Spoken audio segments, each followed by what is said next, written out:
Realizamos el encendido del aparato. Tras un breve test, entraremos directamente a los menús del aparato del osciloscopio.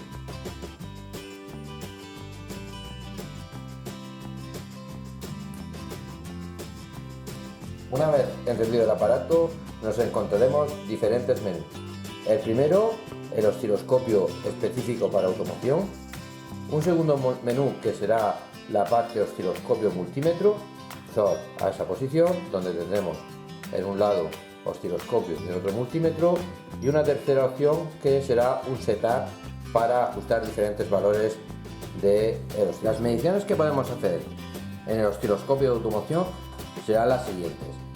En esta primera franja o en esta primera columna encontraremos verificaciones que se pueden hacer a diversos sensores del automóvil, como sensores de ABS, al alternador, a la batería, al sensor de fase, sensor de cigüeñal, sensor de picado, sensores de presión MAF y MAP, sensores de oxígeno o sondas lambda, sensores de posición del acelerador, sensores de temperatura y sensores de velocidad del vehículo.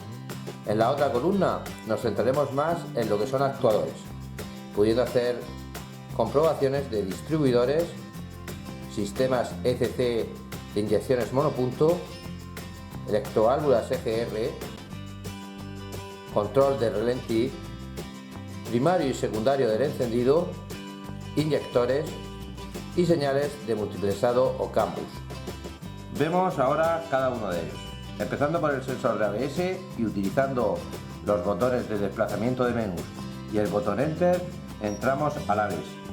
Una vez entrado en el ABS, nos da las opciones de que sea un ABS con funcionamiento magnético, con funcionamiento óptico o efecto Hall. Es decir, sería para sensores inductivos, ópticos o de efecto Hall. Entrando en uno de ellos, por ejemplo en el magnético, encontramos que nos va a hacer ajustes como de tensión 2 voltios división, nos lo va a poner acoplado en AC, nos dice que está en el canal 1 y tenemos la opción de que arriba nos va a dar la frecuencia a la que se va produciendo según estemos funcionando con ese sensor. Ese mismo sensor de ABS, si salimos hacia atrás, podríamos verlo en óptico y en efecto Hall.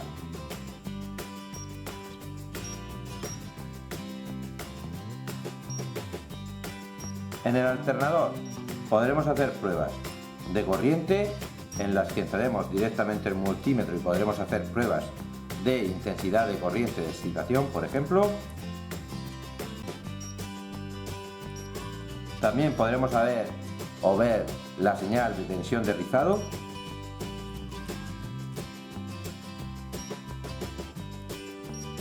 O podremos trabajar para realizar una verificación del puente de diodos. Entrará en modo multímetro en prueba de continuidad.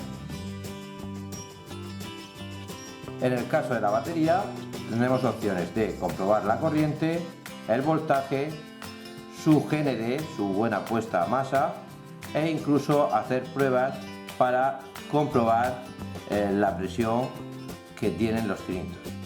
Entramos en la primera, que es corriente. Podemos ver la intensidad de corriente con la que está cargando, por ejemplo, la batería. Podemos entrar para ver el voltaje que tenemos en borne en la batería, también en modo multímetro. Podemos verificar que la puesta a masa es la correcta y tenemos una diferencia potencial cero con respecto a cualquier punto del chasis, también en modo multímetro. Y podríamos hacer la prueba de compresión, en la que nos sale un modo osciloscopio. Las pruebas que podemos hacer: sensor de fase en árbol de levas, y nos da las mismas opciones: magnético, óptico o efecto Hall, teniendo menús de osciloscopios similares a los que hemos visto anteriormente. Podríamos ver un sensor de cigüeñal, en el que tendríamos otra vez la opción de inductivo, óptico o efecto Hall. Sensor de picado, este caso pues tendríamos el osciloscopio ya ajustado para realizar la verificación directamente. Sensores de presión MAP o MAP, en los que nos va a dar la opción de velocidad de funcionamiento normal, rápida o lenta. Si queremos trabajar con tiempos lentos, al entrar aparecerá la palabra ROR. Luego pasaríamos al MAP, que tendríamos la misma opción. El siguiente que tenemos, sondas lambda, donde tenemos sondas lambda individuales o con funcionamiento dual. Luego el sensor de posición de acelerador, con dos ajustes también, ¿vale? Sensor de posición del acelerador. Sensor de temperatura, donde tenemos dos opciones, un sensor de temperatura o un sensor de temperatura del aire. El primero sería genérico y el otro individual. Y sensor de velocidad del vehículo, donde tendremos la opción de que sea o bien inductivo o bien magnético. En la parte de actuadores, como hemos dicho antes, podríamos trabajar con el distribuidor, siendo encendidos de tipo magnético o capacitativos, inductivos, ópticos o efecto Hall. Con sistemas de motores paso a paso para los sistemas de inyección monopunto, donde nos dice cómo queremos ver la señal, si con polaridad positiva o con polaridad negativa, con masa o con polaridad positiva. Al entrar ahí, pues vemos un poco cómo vamos a trabajar y que nos va a dar la frecuencia y el tanto por ciento de duty. En EGR exactamente igual, electroválvula, que nos va a pedir si queremos polaridad negativo o a positivo, podríamos cambiar a positivo o a negativo, y una vez que entremos dentro, pues tendremos tanto frecuencia como tanto por ciento duty de funcionamiento de ese elemento electroválvula. Tendríamos después el ralentí, control de ralentí, exactamente igual, electroválvula y con frecuencia y tanto por ciento duty.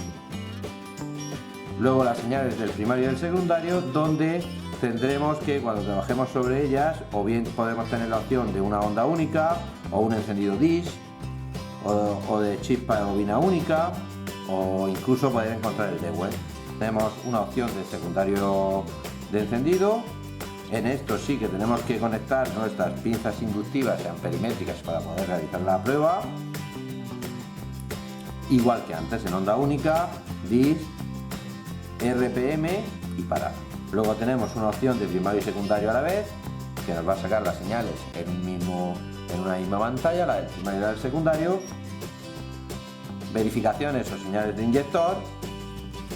Y por último, verificaciones del campus.